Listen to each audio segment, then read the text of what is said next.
नमस्कार दोस्तों, स्वागत है आपका हॉरर हिंदी पॉडकास्ट में। आज मैं लेकर आया हूं एक ट्रक ड्राइवर की ऐसी दहला देने वाली सच्चाई जिसे सुनकर आपकी रूह कांप जाएगी। तो चलिए बिना वक्त गवाए कहानी शुरू करते हैं। मेरा नाम किशन कुमार है। मैं पेशे से ट्रक ड्राइवर हूं। पिछले 10 साल से ट्रक चला रहा हूं और सड़कें मेरी जिंदगी का हिस्सा बन चुकी है। उस रात मुझे माल लेकर झारखंड के एक जिले तक जाना था।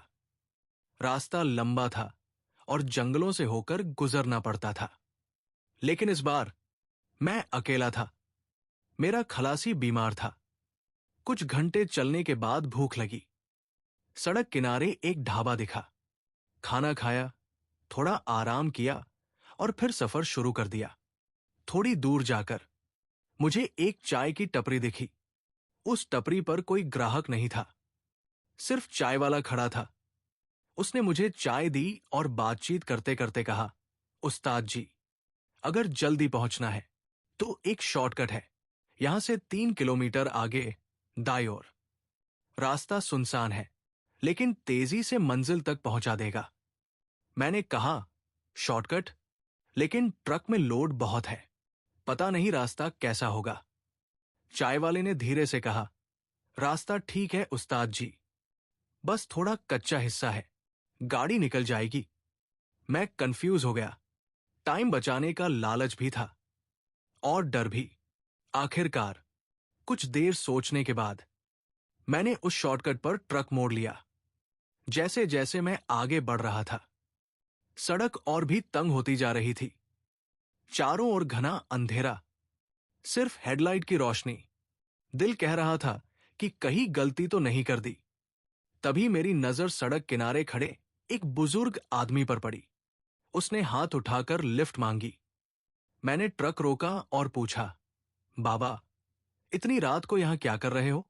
वो बोले, बेटा, मैं रिटायर्ड फौजी हूं, शहर से अपने गांव लौट रहा हूं। गाड़ियां मिलना बंद हो गई तो पैदल चल पड़ा। मैंने उसे लिफ्ट दे दी।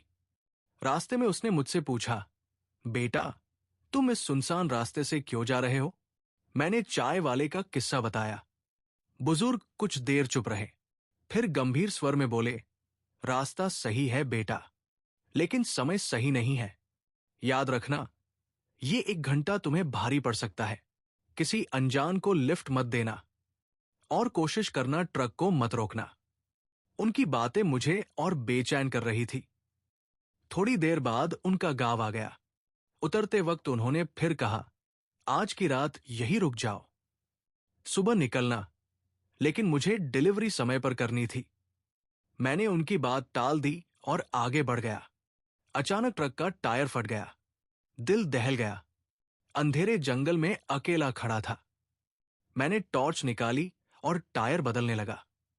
तभी पीछे से एक नाजुक लड़की की आवाज आई, बाबूजी, कोई परेशानी है? मैंने पलटकर देखा।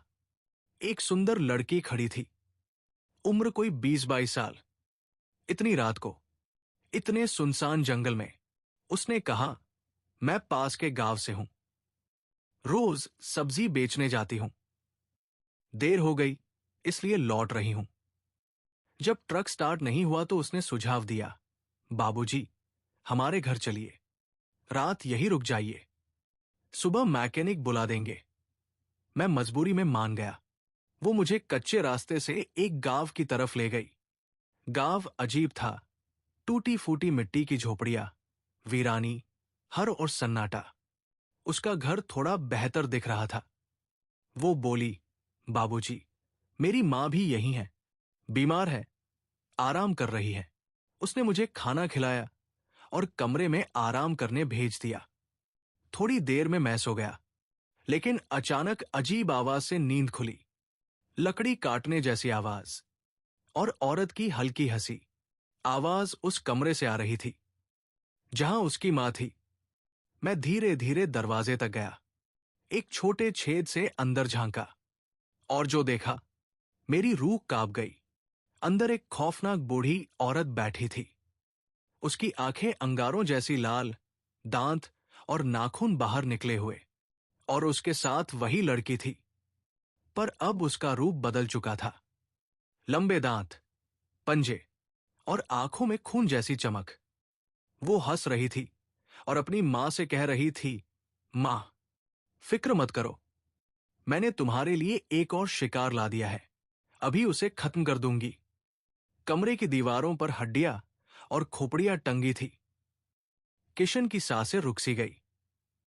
अब उसे समझ आ गया था, अगला शिकार वही है। क्या वो वहां से बच पाएगा? क्या बुजुर्ग फौजी की बात सच साबित होगी? जानिए इस कहानी के दूसरे हिस्से में।